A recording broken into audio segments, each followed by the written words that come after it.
Good evening, everyone. I'm Vera Jelinek. I'm the Divisional Dean of the Center for Global Affairs at the School of Professional Studies. Many of you know me by now. I just want to start by telling you that when I was studying international affairs at the School of Advanced International Studies, which is Hopkins, and at their Bologna Center, more than half a century ago, could not have imagined an event and a panel such as the one we have here tonight. Yes, there were prosecutions at Nuremberg, crimes against humanity, which formed the basis of my undergraduate studies in part, but international law and human rights were subjects of theoretical and rarefied contemplation in academic institutions. I think times have changed, and international law and human rights today have relevance, practical and significant applications, impact, and are an integral component of our Masters in Global Affairs, both in the classroom and out in the field. Our Center for Global Affairs is celebrating its 10th anniversary. Believe me, it's hard to believe. I've been at NYU for 30, and 10 of those have been here. Those years have seen the launch and expansion of a master's program, continuing education, and public events. International law and human rights are a component in all three of these tiers. Our students travel to the Eastern Congo, to Kenya, among many others, and document both progress and violations of human rights. Our faculty pursue their own research and supervise the cutting-edge work of their students.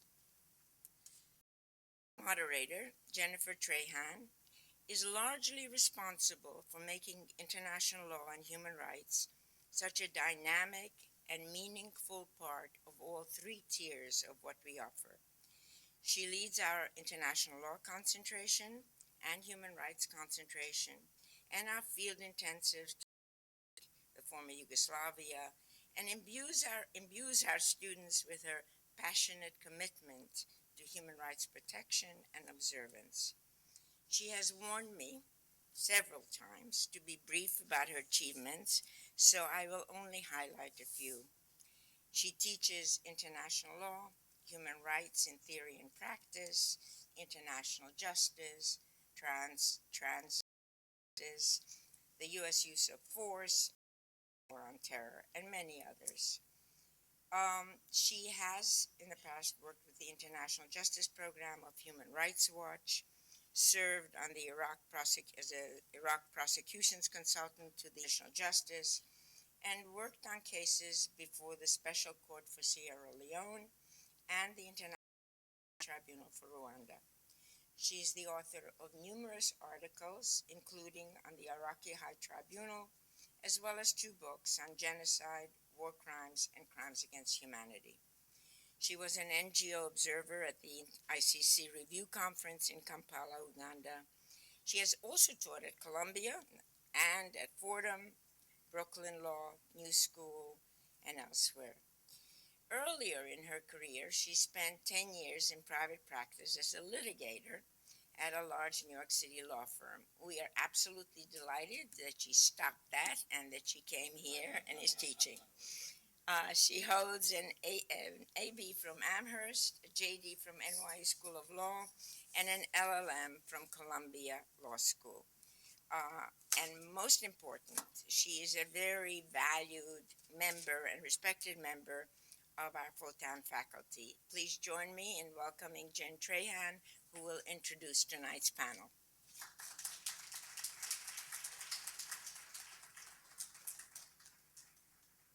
Thank you. I'm a little embarrassed because that wasn't the short form. My one audience, I'm extremely pleased to welcome our distinguished set of panelists. I couldn't think of a stronger set of panelists to discuss these issues. Our panelists are, in order, Ambassador Stephen J. Rapp, Office of Global Criminal Justice, and the 3rd Chief Prosecutor of the Special Court for Sierra Leone. Béatrice Lefrappé-Duhalène, legal advisor to the French mission to the United Nations, David Crane, professor of practice, Syracuse University College of Law, and first chief prosecutor of the Special Court for Sierra Leone, Richard Dicker, director of the International Justice Program of Human Rights Watch, and Mohammed Al-Abdallah, executive director of the Syrian Justice and Accountability Center. Welcome. I'm very pleased to have you here tonight.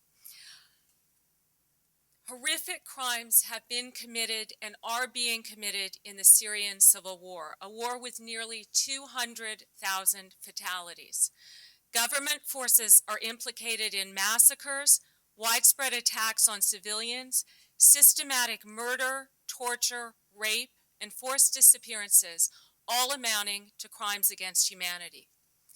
Government forces are implicated in war crimes of murder, hostage-taking, torture, rape, recruiting and using children in hostilities, and targeting civilians. They have disregarded special protections accorded to hospitals, medical, and humanitarian personnel.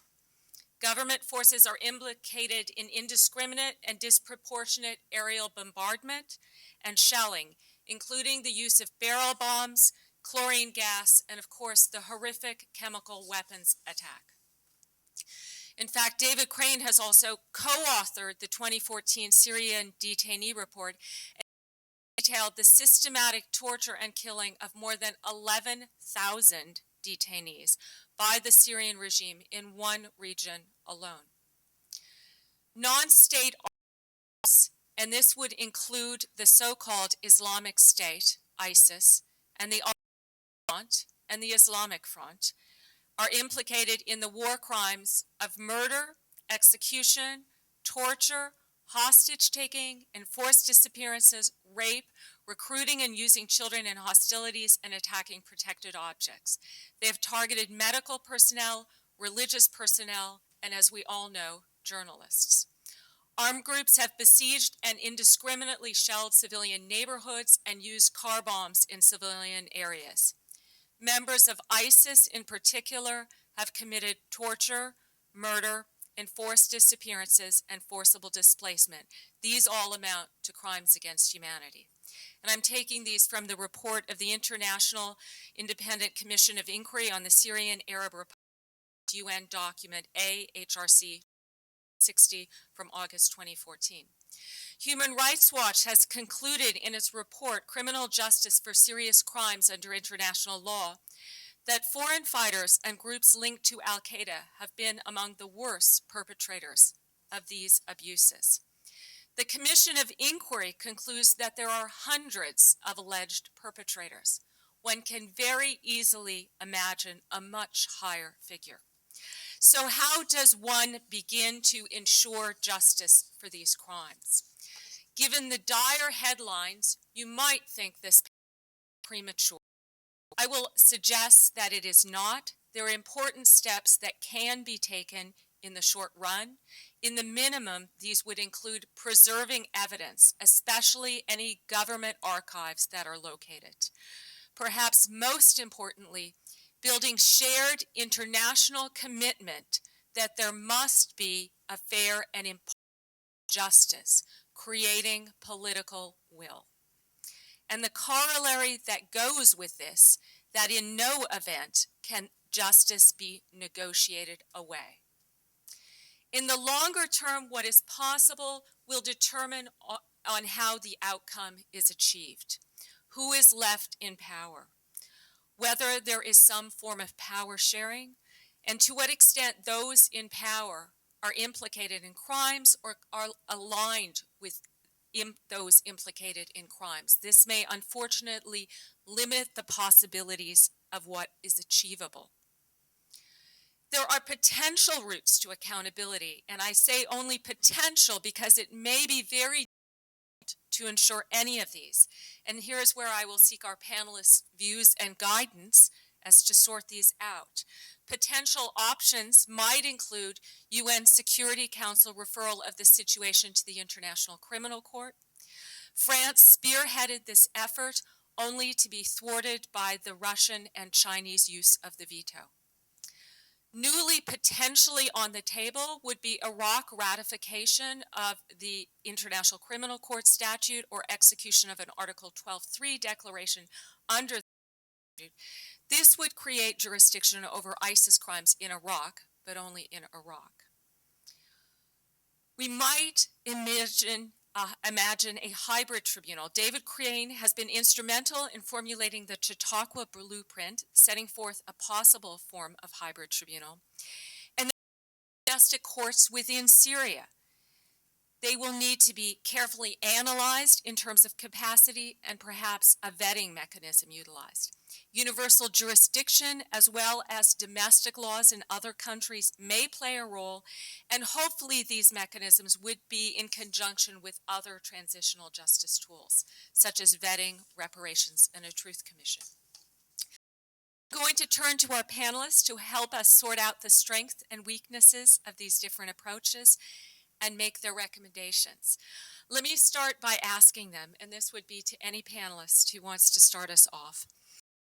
In the short run, I suggested what we need to do is preserve evidence of the crimes, build political will, and make sure that justice isn't taken away. Do I have the right short list? Would anyone care to add? How do we build momentum that there must be accountability, and what can be done in the near future? Sure, if I may start, thank you all for being here, and apologize I'm giving you my side here, but I want to thank you very much for your remark and pick up a very important and accurate line you just said. It's very difficult to ensure there's accountability and might happen. And I want to, from there, go to Syria, because we have staff inside Syria on the ground serving as documentation hubs in different cities, try to collect information and try to send it out of the country so we can document documentation. The main line I keep hearing all over again, hey, there's no justice will going to happen. They're going to sell us off. They're going to negotiate. He used chemical weapons. Assad used chemical weapons against us. Nobody punished him.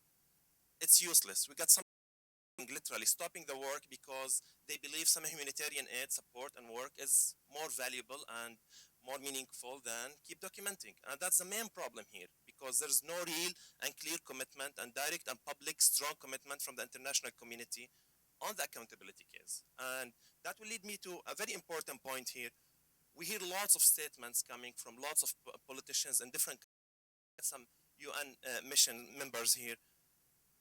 Some of these statements, however, is political, just to basically do the little minimum possible now. What you're doing for the Syrian conflict, well, we're trying to set up a tribunal for Syria, and everybody knows a tribunal now, during an active conflict, worth nothing. So we need to distinguish between two important things. One, stopping the conflict, which is a very important thing, and between the accountability case. Usually the line is very blurry between both, and it's being mixed sometimes deliberately with some politicians, with some experts, unfortunately. And basically, we need to talk about stopping the conflict in order to be able to start talking about this meaningful discussion about justice. Documentation indeed is very, very important thing, because, and this is my counter argument to my colleagues, staff, and assuming you quit all and we're not documenting, okay, it's not 100% guaranteed we're going to get the tribunal, but assuming we got it after 5 or 10 years with no evidence, would that be better? Or having evidence for maybe potential to have a tribunal? And that's the kind of work we try to encourage people to continue doing. So the first and most important thing is regaining the trust and confidence among the Syrian public. And here there's a couple of problems, because one, of power and violence against people in Syria, against civilians, and nobody really reacted. And the second thing, the confusion, testimonies, and statements and comments they get from the international community. So you hear a little bit about ICC, oh, it got vetoed, a little bit about hybrid tribunal, but when people look at the models happened before, where it took 3 or 2 decades, for example, Cambodia recently, we get 88 years, 2 years old perpetrators get verdicts in the tribunal.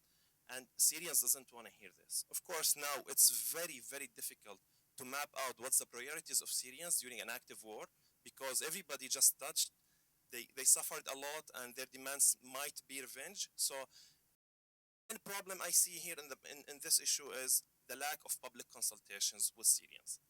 There's lots of great initiatives from lots of great experts, and however, no Syrians involved. So you hear some recommendation about ICC without asking Syrians.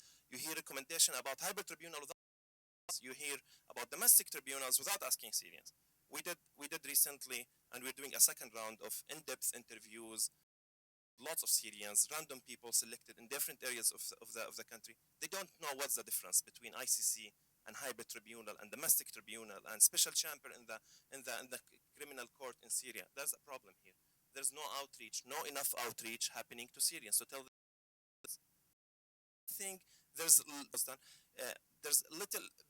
very little information about how alternatives available for Syrians. For example, if you tell a Syrian now living in a tent in the border between Turkey and Syria for 3 years and tell them, well, special tribunal of Rwanda costed $2.2 billion.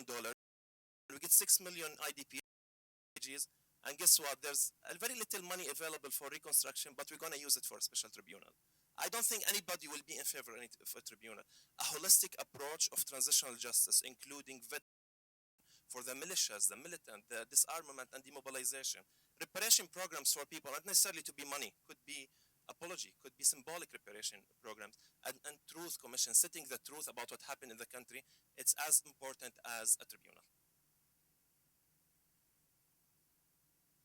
I'll just pause here and just kind of remind the audience that at the end of the day, all of this is for and about the victims. And we tend to forget that for right or wrong reasons. The international community can be very arrogant in how it approaches justice in these terrible atrocity situations.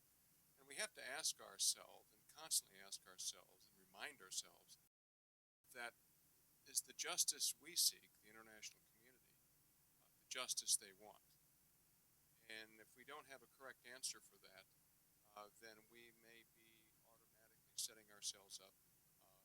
Now, we're not to go into any kind of justice situation in Syria for years. But that doesn't mean we can't listen to the people of Syria, try to be as inclusive as we can in this process. Because Mohammed does bring up some very important points. Stephen and I had the same challenges in West Africa. The people of Sierra Leone had the same questions. Now, one of the things that we tackled, we can't do that in Syria now, we developed a town hall program where we went out and asked the people what they thought we should do. And that was a very successful effort, and it allowed the people of Sierra Leone to feel that they were part of the process. Perhaps someday we may have that ability in Syria, perhaps we won't. But I think that's going to be a major part or an important part. Before we just jump in and say, all right, here is your tribunal, whatever, quote, the international community decides, we might want to pause for a while just to go in and what they would like to see. Because if we don't, then we are in some ways our time, because there was a just process and a just result. May not be the international solution. So I just use this as a word of caution as we talk this evening in dialogue, that there's some certain things we have to be very mindful of, and that is, it's for about Syria.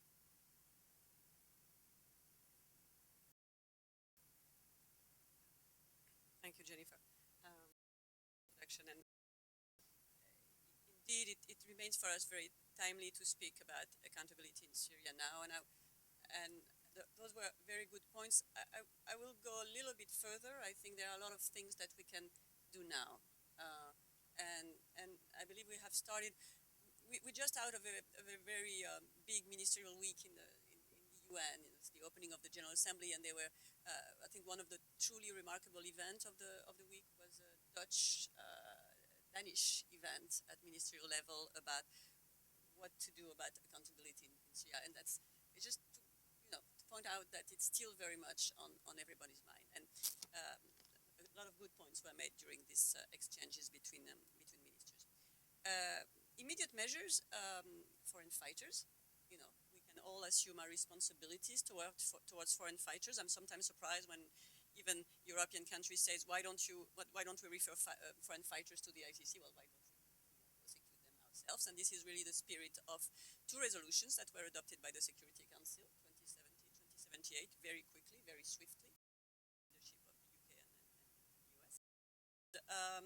And they encourage states to assume their responsibility and prosecute them. So that's, very something we can all do. Could I? Yeah. The closer. Second point. Oh yeah. Okay.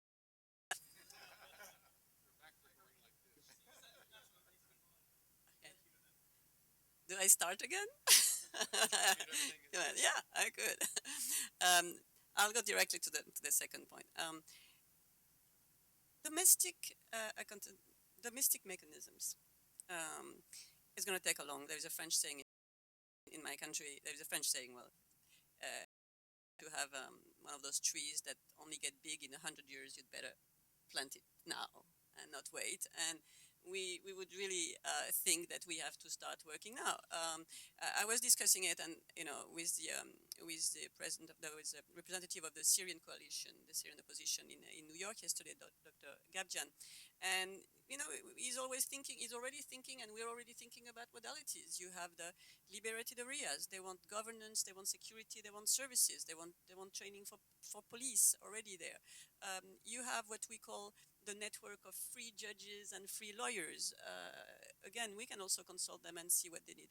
There is a fantastic body, and David Crane knows it. There is a fantastic body of law, of Syrian law, that it's very difficult to know exactly what it is, because over the years, for decades, the successive Assads have just used exceptional jurisdiction, martial law.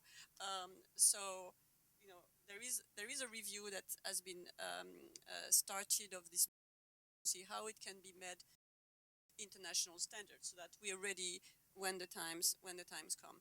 And then so Syrian domestic tribunals. We have experience of delocalized domestic tribunals. We did it in some way for Kosovo. So I take the point that maybe we're not ready, but we can start now. Stephen will tell me it's not an exact that it's hybrid, but we've got a fantastic experience recently, thanks to all the pressures of Stephen Rapp in Central African Republic. Out of nothing, we create a domestic Central African tribunal, and there is a commitment by the government of Central Africa to change its laws, to abolish the death penalty, to create some independence of the judiciary. There is a commitment by us to help with international experts and judges. And yes, today they only have chairs, but they have more. So that's we all start with chairs. So it's important. Then I will come later on the ICC, but I want to tell you that even if a referral of the ICC, or even if a ratification by the future authorities is not maybe for tomorrow, well, actions certainly starts now, and I will list them later. But one you already referred to when you said the political commitment, and we have a new mediator out there. We have Stefan de Mistura. It's very important, of course, that the EU to account in its global strategy the opportunities offered by justice. Not always the case in the mediation up to now, but here we have a good opportunity. And I come back to my list of 10 points of things you guys have to do to get an ICC referral.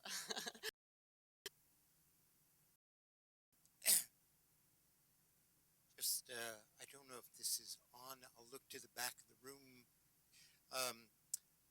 What's striking to me is the contrast between the gravity and scale of horrific crimes committed against Syrians on the one hand, and on the other hand, any current meaningful mechanism to provide independent, impartial, and fair justice.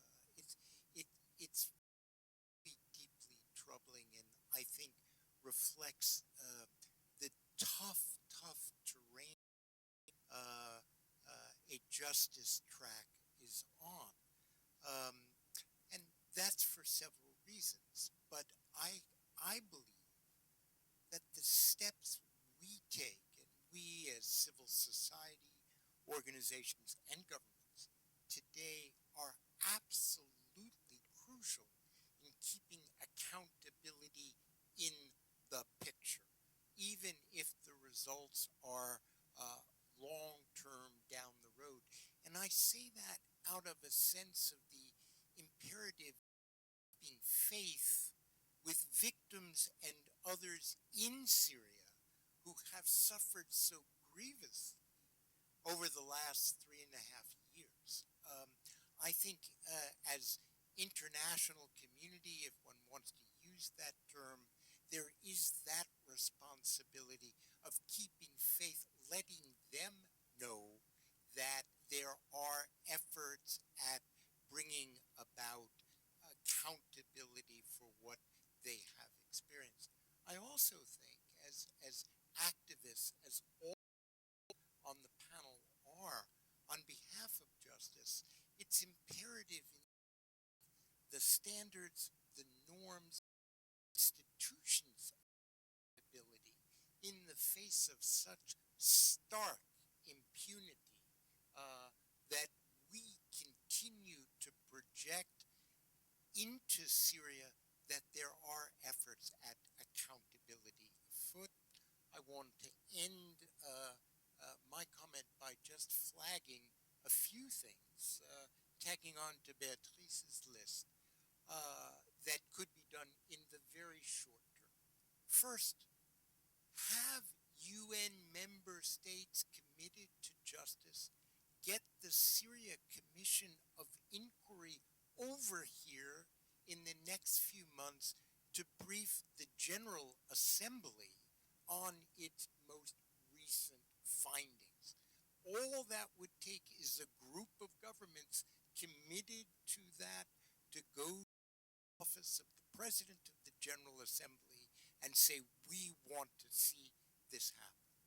Second, Beatrice mentioned this, and I imagine Ambassador may as well, using the laws of states to prosecute crimes committed abroad, what's known in the trade as universal jurisdiction, and not allow accountability to be submerged into simply a counter-terror regime, though there are serious terrorists at work and they need to be dealt with.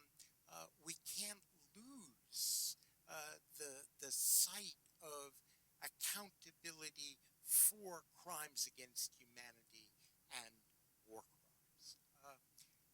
I think those are two steps that need to be taken right now to push this ball forward. Thank you. And I would echo a lot of what my colleagues have said. Add a few things about ways in which I think we can move this forward and give Syrians the hope that there will be accountability, because it's discouraging to hear what Mohammed talks about, and I've run into it as well as I deal with those that are documenting these things. It's never going to happen. I mean, these atrocities have gone on now for fully 3.5 years since the students were demonstrating in Daraa in March of 2011 and faced oppression and torture by the government. And we don't have justice yet.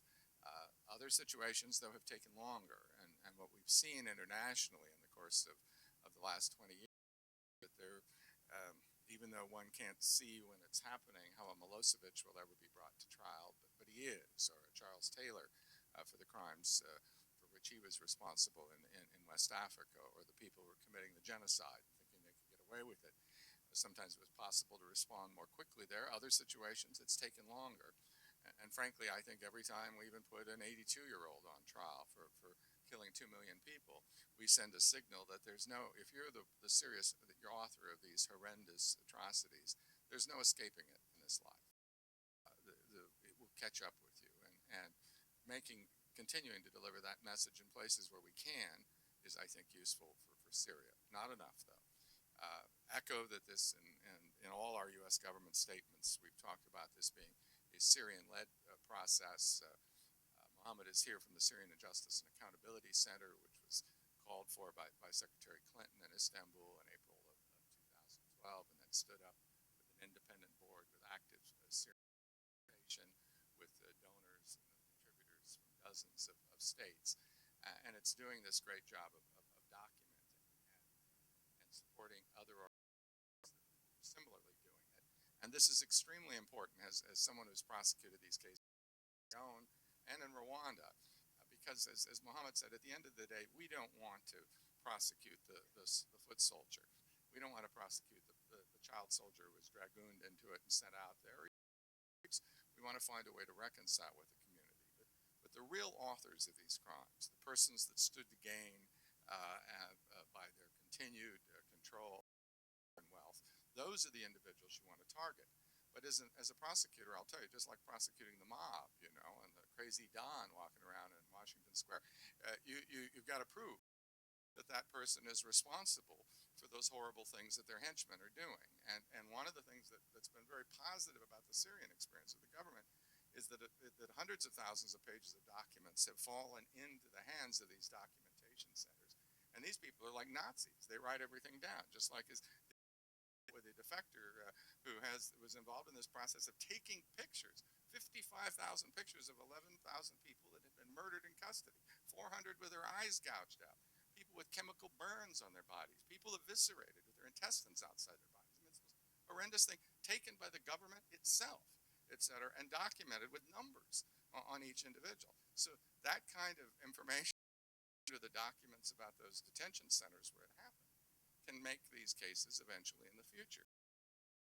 Now, it is important, as I say, that this be a Syrian-led process. I do want to say that one additional point here is that we do have to keep in mind, because, at the end, there's always the desire to whoever wins it to hang the guys who lost it, that we do have to make sure that this is a balanced process, that the judges who are involved represent all of the communities, Alawi and Christian and Kurd and Sunni, Shia and others, and so that you've got that kind of balance, and that's an insistence, and that's one of the reasons why we sometimes insert international judges. They may not be hybrid courts but sometimes mixed courts, because when you bring in internationals from other countries who understand the traditions, etc., people feel, well, we're not going to have these local divisions, we're going to put that aside, we're all going to be judges, and that can help provide for the process, not permanently, but on a temporary basis. And in places like Bosnia,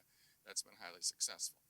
Of course, this whole question is how do we keep this alive? I mean, this discouragement that people have, and we can, and people say 200,000 dead, hospitals and doctors targeted. I mean, it's as if the first never existed. I mean, the rules that people have followed, even bad regimes in World War II followed rules against targeting doctors and hospitals, and now they're doing this kind of thing. How can we send the signal that this is going to happen? And it does involve this constant drumbeat of getting the information out there, of talking about these atrocities, of giving it publicity, of giving it the sort of attention that it deserves. But I think it's helped by whatever efforts you can to actually begin cases. And you can't do it in the ICC because there's Russian vetoes. You can't establish a hybrid court because all the hybrid courts we've had have been courts in agreement with the government. You're not going to reach an agreement with Assad to try Assad. That's not going to happen. But other states potentially could have the right to prosecute these cases. For instance, if we see people that are among those that are tortured, that are American citizens, we can prosecute in our courts the people that are running the prison or the individual torturers. Now, that doesn't mean we get them into court tomorrow. They're sitting in Damascus, etc. But they sure as heck know that there's an international red notice from Interpol against them. They ain't going shopping in Athens or anything. They're going to get extradited. And so these kind of steps could be useful, using the jurisdiction that's available, and for prosecutors at the national level and authorities to look for different ways that they can pool their resource information. It's still limited because most of these 200,000, I mean, 98% are exclusively Syrian, and we can't prosecute in our court for doing that. There may be some ways to do it in some other countries. If you've got someone that's one of your citizen that goes in there, like a foreign fighter, potentially you can prosecute them, and extremely important thing to do, but those may not be the people who are the mass atrocities, and there may be simpler ways to prosecute them for aiding a terrorist organization, but that's something else that we look at. But we continue to look at these avenues to bring accountability forward today in the places where we can do it, and lay the foundation that we will do it in a broad and proper Syrian-led way, but in a fair and balanced way that respects international human rights in the future.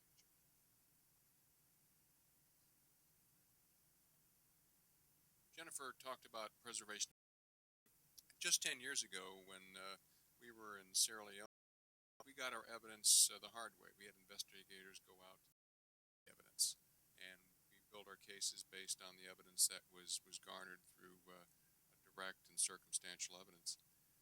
Just 10 years, with the advent of social media and the ease by which anybody can, quote, produce evidence, it is a tsunami of information.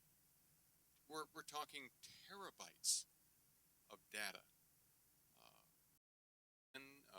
to various accountability organizations, using standards that particular organization is using.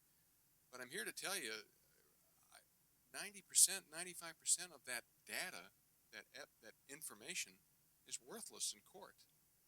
Chain of custody issues, authenticity issues, and so it's going to be a real challenge to answer your question about preservation of evidence. Yeah, we're preserving a lot of data. It's not evidence, and the real challenge of a prosecutor, whoever that may be, is all of a sudden these documentation centers are going to show up and hopefully not dump on the prosecutor, but his challenge with this. And they may end up just not using it at all and building their own cases based on what they can find. So we have to be very careful of this, quote, preservation of evidence. It's not evidence. It's lots of data, and we have to be very, very careful. It's going to be a huge challenge, more than I think any other tribunal has ever faced in its existence. Even Justice Jackson, the Nazis wrote everything down, and his case was a paper case. And he had like 12 train loads worth of data, paper. We don't have paper, but we have lots of data, terabytes worth. So it's going to be a real challenge. David, let me ask you to talk a little about the Caesar report. I know we have so much that has to be covered and so much that has to be done in the short term, but I think it's a riveting story how you ended up getting the torture photos out. And I know you've taken them to the Security Council and shown them there. And I've seen some of them, and they're absolutely horrific. Can you talk a little bit about how you came to have those and give us a little background? Well, it's an amazing story. It's one of these stories that Hollywood would jump all over. We have a sergeant in the Syrian army who is a forensic photographer. We have forensic photographers in any army. Their job is to take pictures of deceased human beings, which he did over a period of over a decade. At the beginning of the Civil War, and where he worked in this military hospital, he noticed that more and more bodies were coming into the area, and his job was to photograph them, number them, fill out a report, sign it off, and forward that data appropriately under their administrative system. Well, as it got to become more problematic, he knew a friend who knew the resistance, and paraphrasing here now to make it brief, he reached out and said, look, I'm taking photographs of over 50 to 60 dead human beings a day now, 7 days a week. I can make copies of it, and I can bring them out. And so over a period of 2 years, from September of 2011 till August of 2013, he made copies of these horrific, mind-boggling photographs. He smuggled these photographs. Again, we're not talking paper now. For those of us a little older, always with their 8 by 10 glossy color photos, they're basically smuggling them out in a memory stick in his shoe. They would do random searches, and so he really put himself in harm's way. He was successful, but in August of 20, it just started getting to him. He actually, I've met Caesar. He made a startling revelation that I didn't even know about, and Steve, I don't think you even know about. Both of us were testifying before the House Foreign Affairs Committee at the end of July, as Caesar was sitting next to me. He had mentioned that one of the reasons, because one of the congressmen asked him, why did you do this? He goes, because I started seeing friends and relatives and neighbors coming across the table. And he just couldn't take it anymore, so he signaled, I got to get out of here. Well, this is where it gets a little Hollywood, but it is an amazing cover story. How do you get this guy out without doing all kinds of troubles with his family and neighbors? They kill everybody if they find out he's a traitor, and Muhammad can echo this. So they killed him. They, quote, killed him. He allegedly tried to defect, and as he was crossing enemy lines, he was killed. He really wasn't. And the family, they told his family that he had been killed. They even held a funeral. In reality, he was being smuggled out of Syria into Jordan and then worked his way into Qatar, where the team that I was on had a chance to begin our assessment of what he was doing. So out was, and again, Steve can actually, my other colleagues who've been doing this as well, it's rare that we have direct evidence. A lot of it is circumstantial, a lot of it is eyewitness, but we never get pictures, we never get documents. And we were struck by his credibility and, of course, the credibility of the photographs. We had forensic pathologists, we had experts in photography, we had a forensic anthropologist go through these photographs and found them to be scientifically credible. But the point, as prosecutors, you don't get the 8 by 10 glossy color photographs. This is direct evidence of war crimes and crimes against humanity. And we took that data. One of the things, speaking of preserving, working with Steve's office and others, we were able to take those photographs and put them in a neutral European country's evidence system so we could preserve the chain of custody. So someday when a prosecutor comes to get those photographs and data, then we have an authentication ability that these are truly the photographs, so that if we bring Caesar on the stand and say to authenticate and bring these into evidence, he can say, yes, I took those photographs. Well, how do you know it? Because that's my signature. I wrote that number, etc.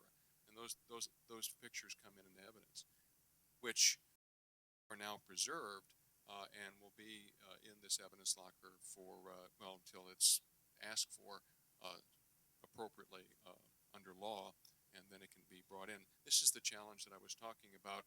All of this data coming out of all the good work that Mohammed and his people are doing, and other authentication and documentation centers, is it's just coming at us. There's no authentication, it's just data. And none of it can be authenticated, or most of it can't, so we can't turn it around into evidence and then use it to prove a case. It's just a lot of information but that's the Caesar issue.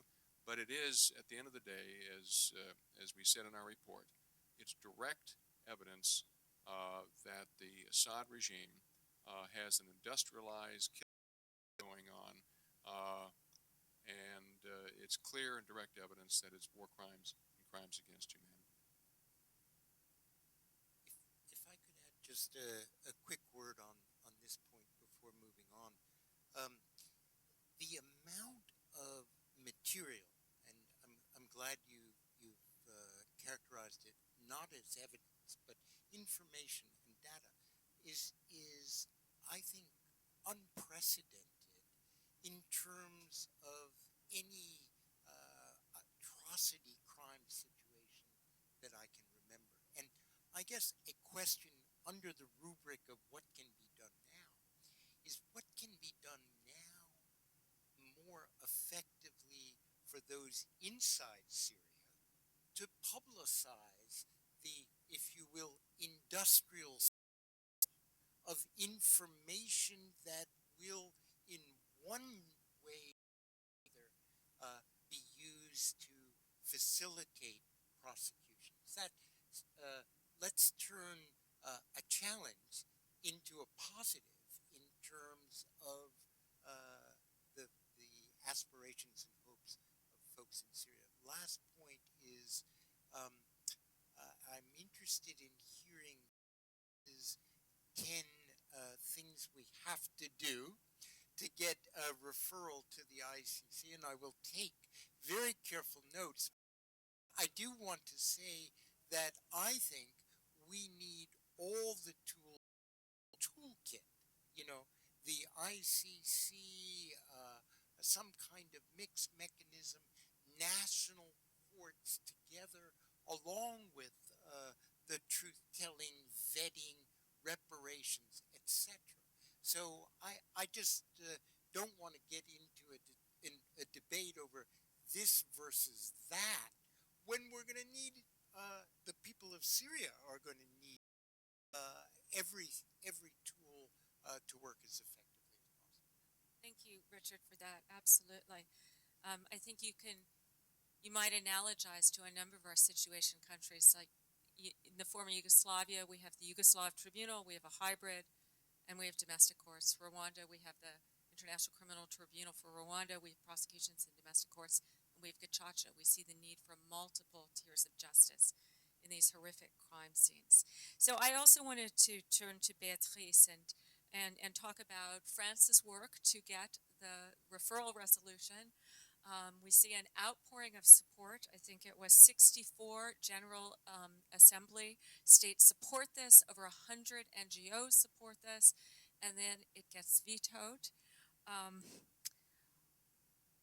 Can you describe the process, but also I'm curious on these 10 steps, what can be done now? Is this off the table, or can we get this back on the table somehow? Thank you, Jennifer. It's certainly not off the table. I will pause sometimes and recall some things that have been done in May, but let's look forward and let's look what I can describe you the negotiation, but let's look forward. First of all, we do have a lot of good things that we retain from May. You mentioned some of them. I think the demonstration that an ICC referral garnered widespread support from all the regions of the world. There were a lot of doubts and skepticism that the court was not liked in Africa, that there was a malaise also with the Arab world, and you see among the co-sponsors of this resolution by France a number of African countries. You see for the first time a resolution on the ICC sponsored by Arab states such as Saudi Arabia, the Emirates, and Qatar. So this we have to keep in mind, the widespread support, those who voted in favor, and which co-sponsored, and that remains an important issue. Another one, when we decided to go forward with an ICC resolution, we really built our work upon an initiative by a member state, Switzerland. Really, Switzerland spearheaded the whole effort by this new kind of campaigning. You prepare a letter to the Security Council, you have it signed by a number of countries, and when you have garnered sufficient support, then you find a state in the Security Council willing to do that. And I was discussing with my colleague from Switzerland yesterday, and she told me that Switzerland was trying to find ways to revive the initiative, and for us that's really very, very good news. Other points that we think we have to keep in mind. This veto by Russia and China. Okay, there was a veto. What can we do? We think that China and Russia have noted that, again, during the last few weeks, you had a huge coalition of states in the UN, which has emerged. The coalition to oppose the use of veto in the face of mass atrocities. We had a ministerial meeting where more than 25 states came to speak in favor of a voluntary restraint by permanent members of the Security Council. So there are new things that we can talk about with Russia and China. You have a new situation on the ground also. You have ISIS on the ground. You have a large consensus on the need to stop ISIS crimes. And I haven't counted the seven. I haven't counted. What else do we have? I mentioned the new special representative. There's a discussion to have. We are lucky enough to also have the Commission of Inquiry work. Richard, you mentioned it. We are considering what can be done in the General Assembly to make sure that not only the Commission of Inquiry can report in the General Assembly, but also maybe that the General Assembly can go a little bit further than what the Council of Human Rights did by just transmitting the text to relevant bodies and maybe send it to the Security Council, and why not with a strong recommendation for an ICC referral of other kind of accountability mechanism, by which I mean building up national tribunals. Sorry, Richard. So that's another idea that we have. The COI, speaking of the Commission of Inquiry, there is one thing we believe maybe we could encourage the COI to do, and I have better criminal lawyers around me than myself. But we have not been very convinced by the arguments by the International Commission of Inquiry that it was not possible for them to publish names in the report. We don't believe that we believe that publishing names in all those forms of pressure that we've been speaking about would be useful. We don't see it as impeding in the medium term prosecution at all. So that's also something we're trying to work on with the Commission of Inquiry. So those are efforts that we're doing now, and again in the Security Council this month. I draw your attention again. You will have one of the debates during the month of October in the Security Council, which will be about methods of work of the Security Council, and definitely from the Argentinian presidency of the Security Council, a big focus on accountability and what you can do to work better with the ICC. Maybe not 10 points. So I want to go back to a couple of the points. I think one of the major failure was when we sent an International Commission of Inquiry, and the Commission of Inquiry got their access to Syria denied, and nobody acted on that. That set the stage for impunity. We're not going to letting you in. Go to Turkey or Lebanon or Jordan, meet the refugees, and do whatever you can do. That sent a bad message to Syrians and to the Syrian regime as well. And with all the political statement coming from the NATO, from President Obama, from lots of leaders, well, there's no international intervention, nothing we can do here. The Security Council is blocked by the Russians. We send a bad message about feel free to kill more people. It's a green light to kill more people. And here's the problem. Even in the US position and the ICC, unfortunately not what we wanted. For 2 years, the US opposed the referral to Syria to the ICC. To the moment where the chemical attack happened and the British great excellent draft to the Security Council was passed about referring only the chemical attack to the ICC, the US was not supportive of that. So here, there's a couple of measures in the eyes of the Syrian regime from one side, and Ambassador Raab, feel free to correct me, please, on this. That's my comment, at least. The bad messaging, or the perceived in a bad way by Syrians, hey, nobody will do anything. And to the Syrian regime, hey, nobody will do anything to follow you. And here's the problem. And I want to go back to one more.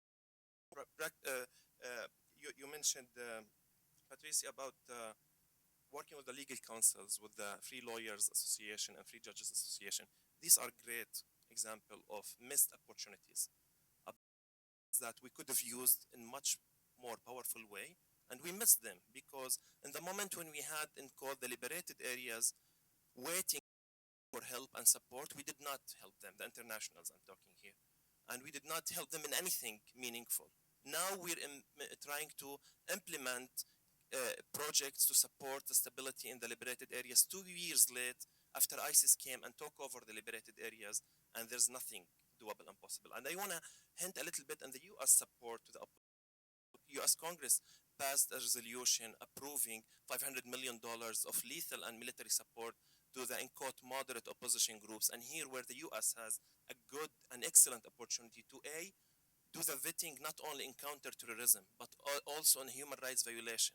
Any group committed that some of the violation you just mentioned, Professor, from the CUI Commission for Inquiry report should not be supported by US dollars, taxpayers' money. This should be principled position from the US. You shouldn't really have committed any violations in these liberated areas. And B, which is very important to me and report soon on this, is the Sharia courts working inside the liberated areas. Those courts are headed by people who's not judges, not law educated. They don't have high school diploma sometimes. They just appointed by the militia leaders to be judges. So I appoint you to be judge, and theoretically I give you a mandate to oversee what I do. But I pay your salary and I put the in your door, and I know and you know you don't dare to do anything to me. Those people hijack the jurisdiction, and we cannot work in the liberated areas. All the great judges I met in Gaziantep and before in Syria, they cannot go back to Syria. They were arrested and sent back to Turkey with a threat: if you cross and step back here, we're going to shoot you on the head this time. So this is a problem here, and this is a great opportunity by the US to use it here, saying if you embolden those Sharia courts, military assistance, we should set up the stage back for the real judges, the real courts, the legal system, and of course, here not only the military assistance, the political willing to support here. It's not only by saying support accountability, or we fund and support documentation efforts, but also to work against those countries who support the Sharia mainly, who's the main supporter financially to the Sharia courts and the militias who's running the Sharia courts. And the US can practice really strong political pressure in countries like Qatar and Saudi Arabia to stop the emboldening the Sharia courts. I'll stop here. Sorry. I certainly share your view about those courts and the unjust verdicts and people beheaded after a few minutes of testimony and sometimes not on the basis of even criminal evidence. So, but I do want to say something about our law in regard to this, which frankly complicates our efforts, but does fulfill some of what you're talking about. More than 15 years ago, Senator Leahy sponsored bill in Congress to essentially prohibit the United States from training or assisting units or individuals that have been involved in human rights violations. So in all of our training programs, we send somebody to an institute.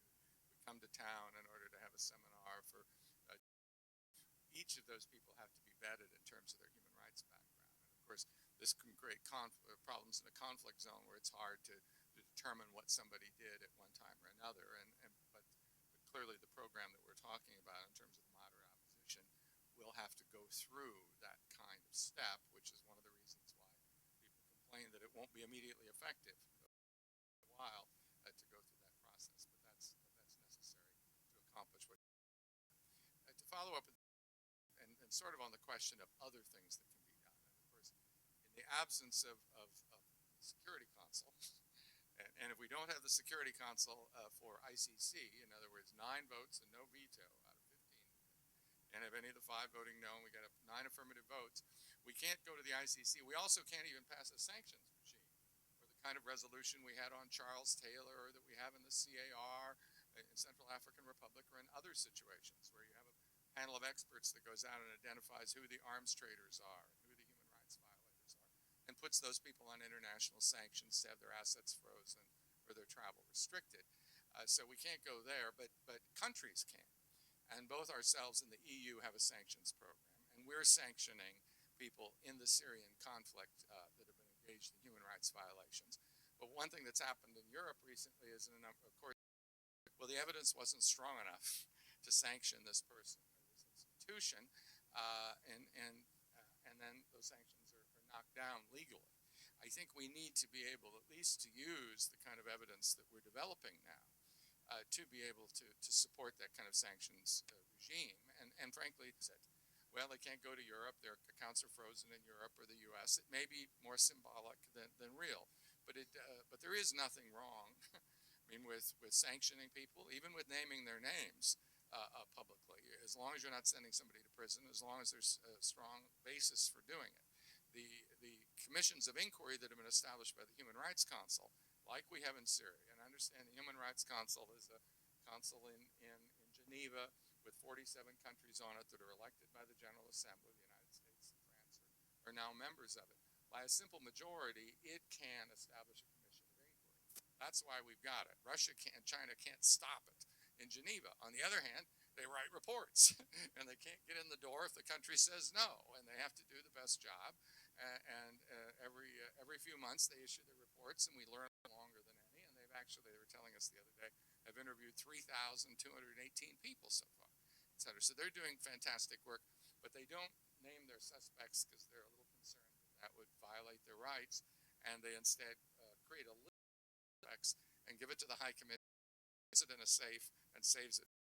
There's an ICC case or some other court that will that may be appropriate in our rules, but I do think we've got to find a way to use that information to individuals, at least for sanctions at this stage. Well, I'm getting signs we're supposed to open to audience questions, but with a little indulgence, I'm barely in my list of questions. I want to ask a couple more, and then we will get to audience questions, so please of them. So David, you've worked on this Chautauqua blueprint. Can you tell us a little bit about it, just to the audience? So when we throw out this term, it's a mixture of international and national aspects. Tell us a little bit of what you envisioned. And, when I envisioned this panel, I thought we were talking crimes within Syria. Now they're clearly over the border in Iraq. Would you modify your hybrid that's not just focused on Syria? Are there creative ways of having this come to pass? Because it's already been referred to, most of our hybrids have involved the government consenting. Well, Assad's not going to consent. Maybe someday a future government will, but we don't know. Are there other mechanisms?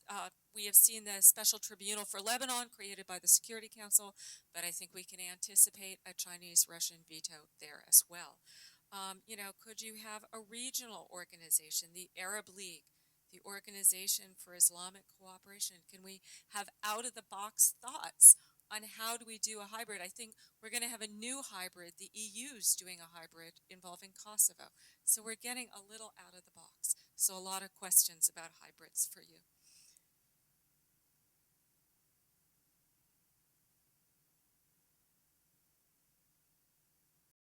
Chautauqua Blueprint was created back in 2013, where a group of 12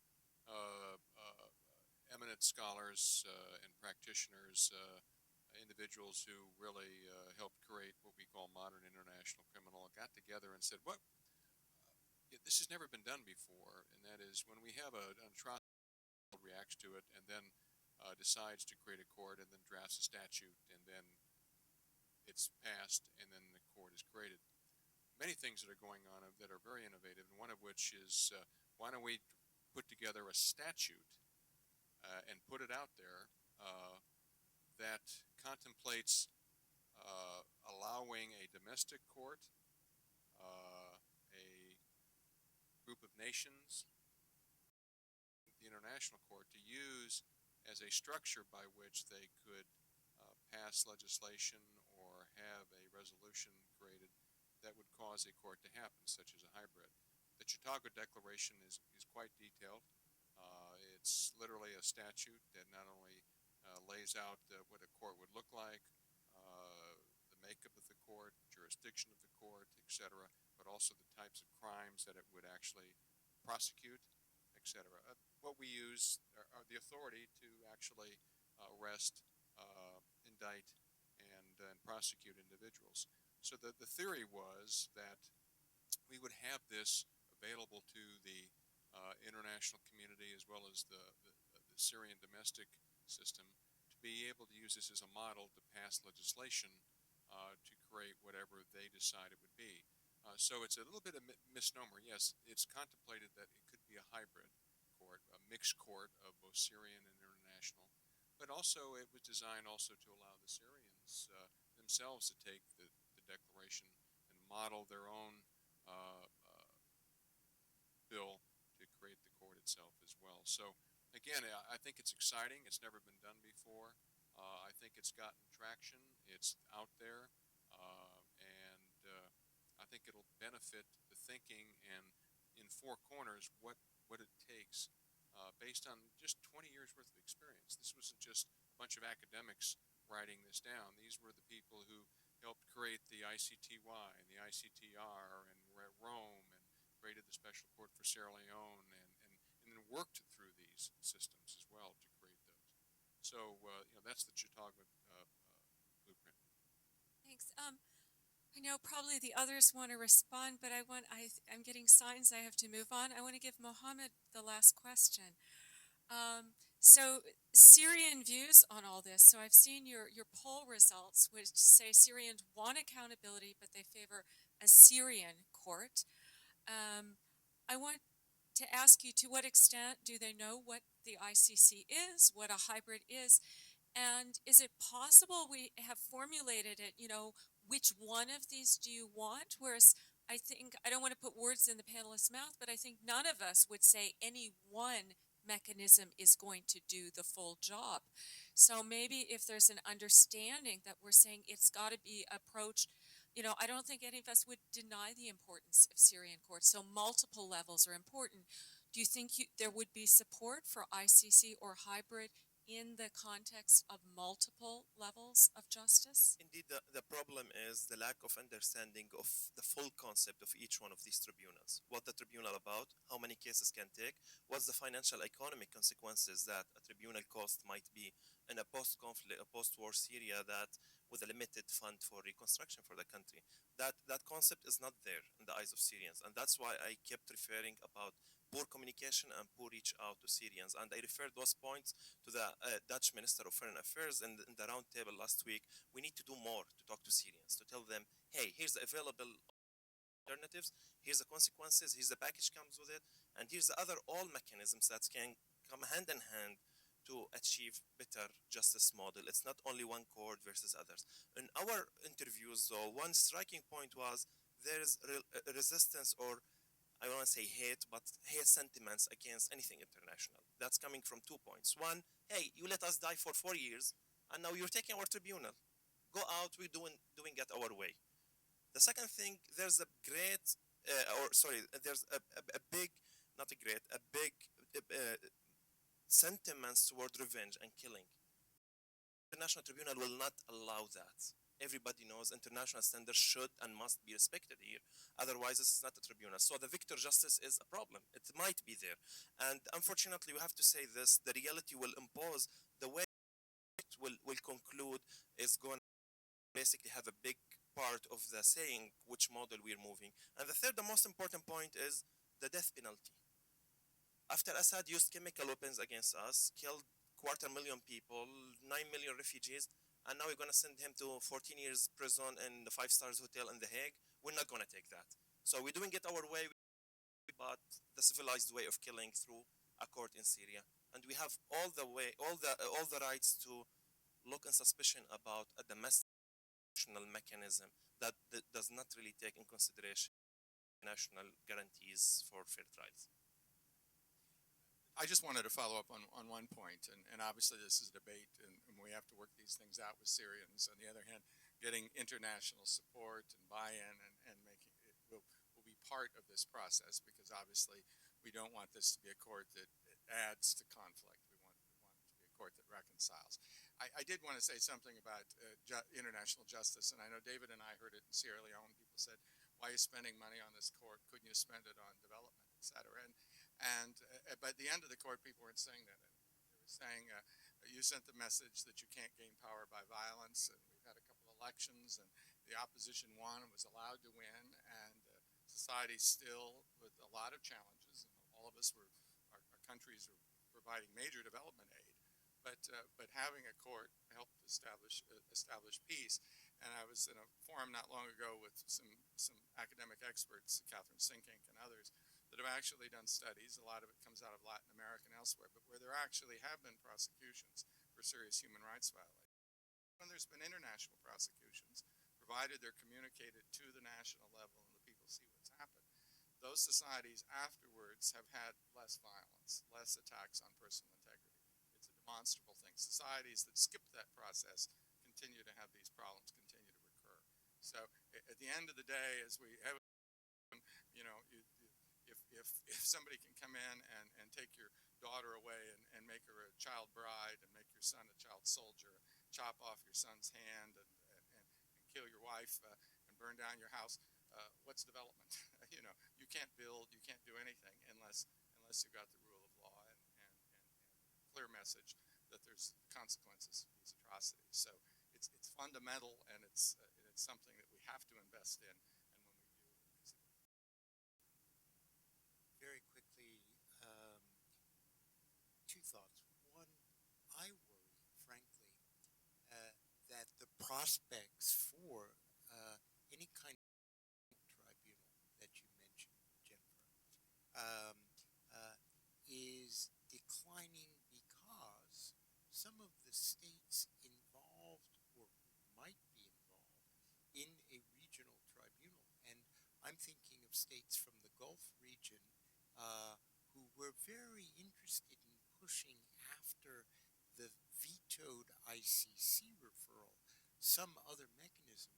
Those governments are now involved in carrying out airstrikes against ISIS and others in Syria. My concern being, even on the regional level, an appetite for accountability that cuts across the board and looks at all actors in a conflict might be on the wane. I hope that's wrong, but I haven't heard much from the governments that were carrying the banner for a regional effort previously. And lastly, just to say, I think the emphasis on communication is absolutely key. One of the points I've learned from Mohammed is the imperative of pumping information to the Syrians as much as possible. So I think so many of these steps need to be social media or other means to the communities most affected by them. Final word to Beatrice. Very quickly, one small point on the views of the Syrians. We also have to deal with the interlocutors that we have, the political interlocutors that we have. And so, just to mention, I didn't say it before, that before we actually submitted a resolution for referral, we did wait for the coalition with moderate Syrian opposition to actually express support for the initiative. This was one way we found of trying to involve. And then, you know, it's a panel, it's a debate. We're in the UK. We have this, you know, you can take a disagreement. There is a disagreement when we speak about. I don't think we should. We all think all levels of justice will work together and it's going to be okay. Issue for the 120 states parties to the International Criminal Court, that they have created a system of international criminal justice which is supposed to be an innovative system mixing different kind of traditions, etc.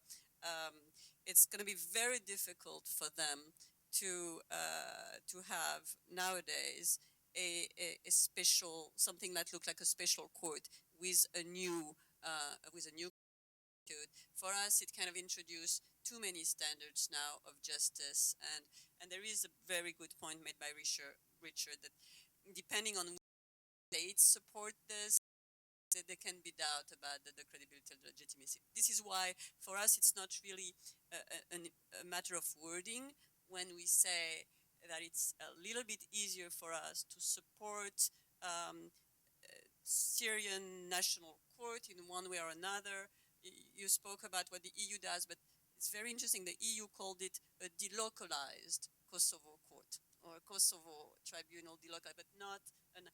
I know it sounds words, and in the face of all those atrocities, it sounds very technical, but it has a meaning for the community of states belonging to the International Criminal Court. So Now, I really open to audience questions. I think we can't possibly tackle big question, which is really, what is the future of international justice? Is it just the ICC, or will we have other tribunals?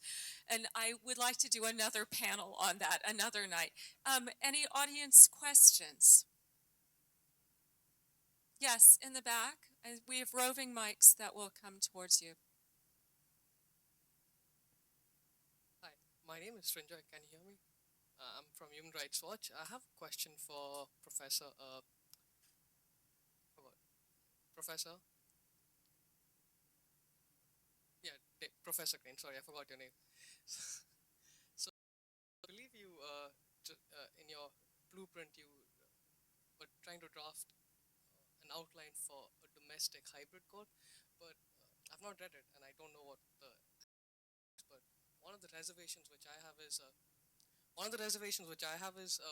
what's the? Wouldn't it be easier to refer the situation to the ICC rather than create a court from the ground up, new finance and economy to create a new court and new logistics rather than use an established court? And maybe we'll take a couple questions. Would we have maybe two more? I'll take maybe three questions up here in the front.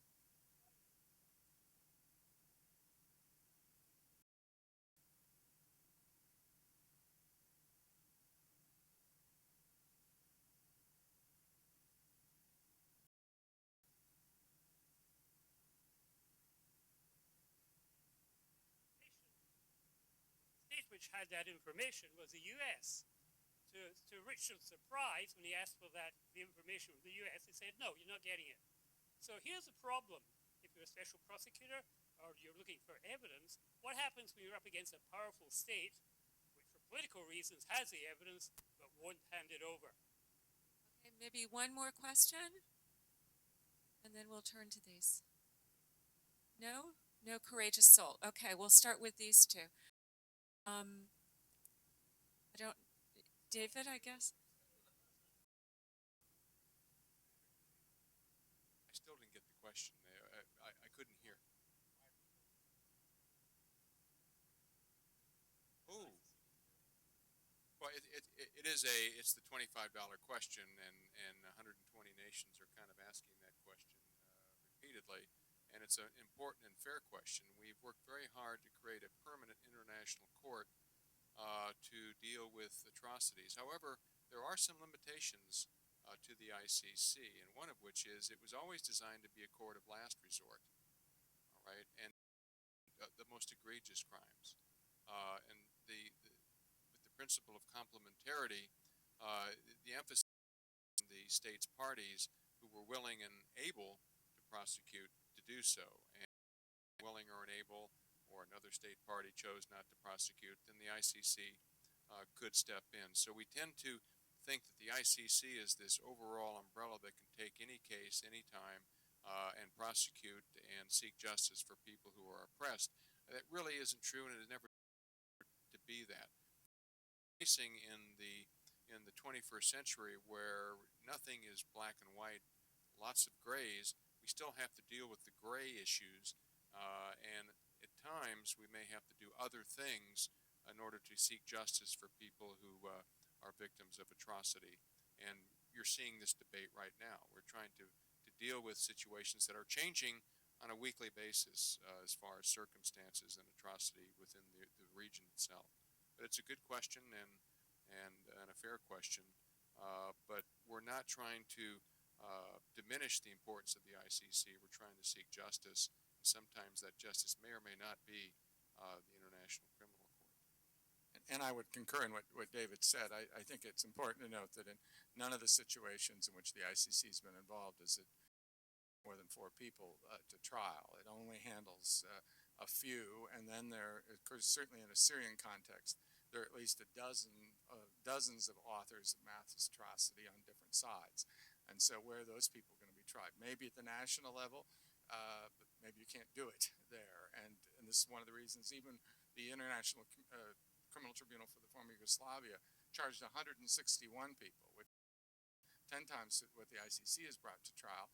But it's still, the international community supported a court in Bosnia, a very society with international judges sitting in the Bosnian court for a period of 6 years and finally being withdrawn. And they prosecuted cases from the Srebrenica genocide, convicted people of genocide for 5% of the cost of the cases in The Hague, and did it close to the scene of the crime with judges from each of the various parts of, ethnic and religious groups of Bosnia. So the idea that you could have a court that's handling that mid to upper level in these situations is very real. On the question of state cooperation, the Security Council created tribunals like the Yugoslavia Tribunal and the Rwanda Tribunal had the authority to demand that all states cooperate with the court and make binding orders. The United States has provided abundant information to the ICTY. Other states have as well. There's specific rules, the information to be provided for leads-only purpose, and for there's certain disclosure regimes to be followed. But it is important to have state cooperation, and of course some states operate them in the prosecutor, and the Yugoslavia Tribunal jousted for years with authorities trying to get maps from attacks that occurred during an operation in 1995. Sometimes it's not there, sometimes you don't get it, but you do need to have cooperation. Of course, David and I at the Sierra Leone Special Court, we didn't have mandatory cooperation, but we still managed to get a lot of states to cooperate, and Charles Taylor was arrested and brought from Nigeria, a state that wasn't required to surrender him, but because of international pressure, it happened. And so it's quite often not just the legal situation, it's the voice of civil society, it's the voice of human rights groups around the world, and of friendly governments that can help make this justice work, and that's what we've learned in the last 15 years. I would only underscore that the closest parallel that we have, I think, is, and the lesson to take from that is you need action, and Beatrice is right, it won't all be love and warmth, but you need action at different levels, the international, the national, and the local. Given the scale of crimes in Syria, anything less than that would be selling victims there short. Again, on this issue, let's be careful with words. What we were talking about, Richard, is the problems raised by what we call regional courts or courts only by a few states, and in the face of what the Syrians have suffered, we also don't want to give the impression that it's just justice supported by a few of us. So that's why we're being very, very careful about what kind of scheme but where we all agree is that we start now. We start thinking about it now, and what we can do, we do it now. Just a word on preservation of evidence. This is something, and again, that's why we favor the widest possible support for the court that will deal with. And why I'm always very attached to the system of the International Criminal Court. When I was working with Prosecutor Moreno Ocampo in the International Criminal Court, we realized that we could not rely just on the information that what you call powerful state were going to give to us, because there would be string attached, not string in terms of condition, but there is a need for confidentiality. They get information from very confidential sources. So one very was to also rely and get evidence from a number of African states, a number of Arab states, parties, not parties. You just try and get information for all those who can help you, and then you have you do have in the end maybe a balanced set of evidence, but relying only on a few permanent members of the Security Council to give you information, yeah, that might get you stuck in your investigation.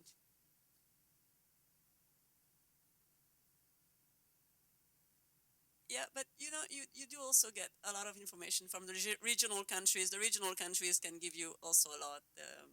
Again, we get to those directly interested. Do we have a couple more questions? Michael in the back.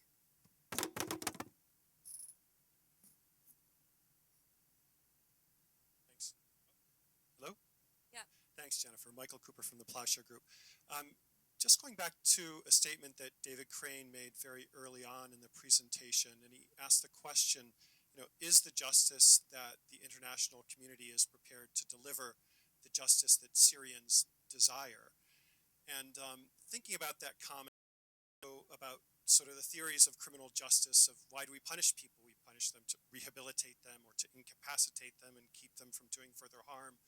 Also, there's the theory of retribution. And when I listen to what Mohammed has to say, it seems to me that there's a great desire in Syria right now for retribution. That seems to be the driving model of justice, if you will. So when I think about all that, and I think about the question that's put before this panel tonight, which is essentially, as I understand it, what can we or should we do right now? It seems to me that establishing the rules and the mechanisms for justice, that it's imperative to do that right now in this conflict. It's imperative to do it before we know who the winner is, because right now we don't know who will win at the end of the day. And if we want to avoid the sort of aversion that we have to victor's justice and all the negative aspects that come along with that, it seems like practice right now before the conflict is settled. So I wonder if you have any comments. Thanks. Well, again, thank you for reinforcing the point. Is the justice we seek the justice they want? Things are happening. It's not a perfect happening, but there's lots of good initiatives. I lead an effort called the Syrian Accountability Project, which is taking a lot of this documentation, mapping, building a crime-based matrix, drafting sample indictments, etc., building a package for a local, regional, or international prosecutor to take that and begin an investigation. So we're doing that now, and it's never been done before. The question I had when we began working with the Syrian resistance back in March of 2011 is, what would a prosecutor need, a local, regional, or international, to start a case? And so we began to do it beginning of the conflict versus ending it and then going in and trying to find it, which is what we've done in the past. So this is just an example of an international panoply of effort that is going into building a case against all parties. The important thing that must also be underscored is in the Syrian Accountability Project, for example, we're looking at everybody. It's not all about Assad, but we're looking at, and it's an amazing process to watch as you review the crime-based matrix, how at the very beginning, very simple conflict is perfectly simple, but looking at what's happened now, it was Assad and the Free Syrian Army. And it looked like a typical Arab Spring resistance situation. And then it got longer, and it got bloodier, and we noticed that 80% of the war crimes and crimes against humanity that were being perpetrated were by the Assad regime, with some problems with the Free Syrian Army. As it became bloodier and longer, it got more personal. People became involved and were products of this atrocity. And we saw a shifting, that the resistance was committing the same amount of atrocities as Assad. And then we injected jihadis and Islamists who weren't really doing for anything. They didn't follow any law, and all of a sudden we've just got a bloodbath going on. But what we're doing is we're documenting, we're mapping, and we're developing indictments against the leadership of all of these warring factions, so that someday when a decision is made politically as to what this justice mechanism is going to look like, local, regional, or international, there'll be a package which will be handed to that prosecutor, which then can begin the process of winning it down to come up with valid, authentic legal document or evidence and indictments under whatever law they're prosecuting. Syrian law, some type of international or hybrid international statutory, or the Rome Statute. In fact, the crime-based matrix is broken down not just by incident, who, when, what, and where, but also we actually highlight the specific paragraph and line number of the violation of the Rome Statute, the Geneva Conventions, and we've translated the Syrian criminal code, and we now are citing all of the violations of the Syrian criminal code, which is a valid code, even though Assad bastardized it by doing his own thing and by governing by decrees. The actual Syrian criminal code that's been around 50 years since 1949 is really impressive. And if some governmental activity allows that document to remain in force, Syrians can prosecute validly with appropriate judges, can actually criminal code that is in existence. Yeah, if I may add a couple of points here to points. Thank you for the question, because indeed it's one of the important things. We have lots of stakeholders, as David just described it perfectly. We started against the government. We ended up with tens of governments intervening, with jihadis, with militant groups, and there's lots of competing priorities will be rising at the end of the conflict, and how we look at it. And that's why I keep mentioning the communication to reach out to Syrians, because nobody managing the expectation about what to happen among Syrians. Everybody expecting full compensation about their damaging. Everybody expecting 100% full justice. Anybody violated anything will be behind bars. Everybody and these expectations are, of course, not realistic, and there's limited resources and ability to do. That's not being communicated to Syrians.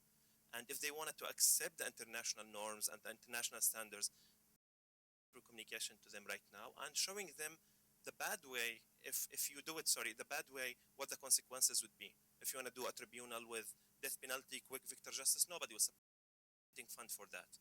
The UN will withdraw, the EU will withdraw. Them the models available with all the pros and cons for everyone, you'll get lots of people on board, especially now after 3.5 years. Lots of people are tired and they just want to quit this with the best basically possible outcome in justice, compensation, and peace building, and regaining some stability. Today, yesterday, Syria time, for the first time, pro-Assad people, there is a protest because the government failed to protect them in Homs after two bombed cars in front of a school for children. 39 children unfortunately died, and the people started protesting against Assad. The government did not open fire on them. What the Syrian comments on this? We protested for the exact same reason, but they responded to us with the snipers. Why this is not happening? So lots of Syrians, not there because they're bad and they want revenge, because they feel that's unfair. That's not fair to do it this way. But talking to them, showing them examples from literally Bosnia as one of the most closest examples to Syria, telling them, hey, this is the only best possible outcome you can get out with it. Otherwise, this will continue in another round of endless cycle of violence. I think lots of people will be on board with the idea with some fair and accepted trials. Unfortunately, I have to say this, the Syrian opposition is not here. Their absence in the discussion of accountability and discussion of justice, they're not there. They don't know what they want to do.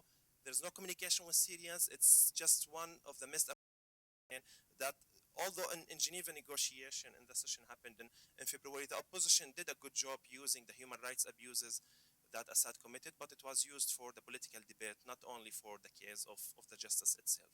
Honoring the justice itself might be difficult for parties of the conflict because the opposition, as everybody mentioned, have involved as well, get involved with lots of violation itself. And the militias themselves might be the biggest challenge, not only people, average people, to accept the tribunals. Thanks. Well, oh, okay.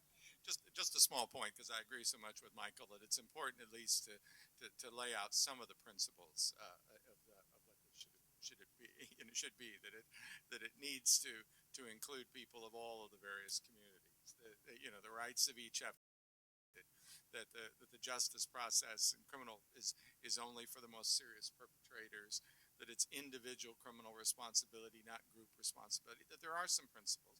And I know Mohammed's talked a lot about peace, and of course figuring out how we go from here to peace, and with the justice aspect of it is always challenging. How do you get someone to sign an agreement that could end up in their prosecution? We also know that you can't push justice off the table. And if we are in a peace process, these principles have to be reflected there in such a way that people can sign it and think, well, because of the fact that it's going to be balanced, and I'll have my people there and others will be there. Maybe it won't unfairly charge me, but people have to have that assurance, I think, to go forward. And as difficult as it is, that has to be part of it, not defined down to exactly how it's going to be. The essential principles, and that's part of not bargaining it away. One of your initial points, and part of it of justice for the people of Syria and preventing it from happening elsewhere or again in Syria. Fortunately, I think we have to end. And thank you so much to the audience, to our panelists. It's been a terrific discussion, and we'll have to continue it.